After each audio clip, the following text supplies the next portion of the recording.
Well, what we understand, there are casualties. There are conflicting reports on the number of dead, with some reports indicating 4 were killed, others saying 7. But there have been casualties, and as you mentioned, 2 mosques. 2 mosques were targeted.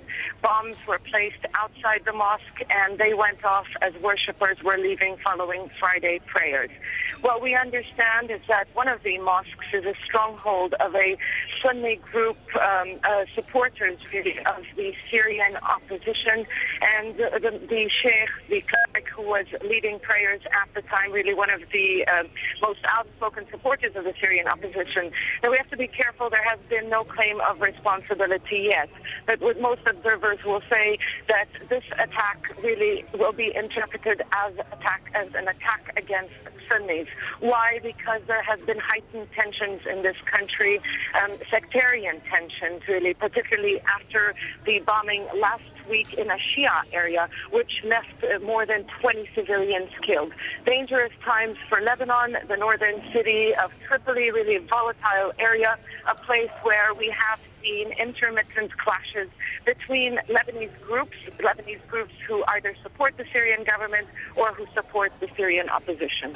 Well, what we're seeing on our screens now, Zeina, of these explosions is this huge smoke billowing out of this area, and there's certainly chaotic scenes where these explosions have taken place in Tripoli, and it has been intermittent violence, and sometimes for days and weeks on end in Tripoli ever since this conflict in Syria began, hasn't it? Yes, we've seen clashes. Dozens of people have been killed. It was mainly between 2 neighborhoods. One of the neighborhoods inhabited by the Sunni community, the other neighborhood inhabited by Alawites, the sect that the Syrian President Bashar al-Assad hails from. These 2 neighborhoods just divided by a street which its actual name is Syria Street. Syria really is a divisive issue in this country, but this is no longer a political divide, and that's the fear. You talk to Lebanese today, and what they'll tell you is that we fear that Lebanon could become the next Iraq, because the bombings that we have been seeing, it's along the lines of it's sectarian bombings.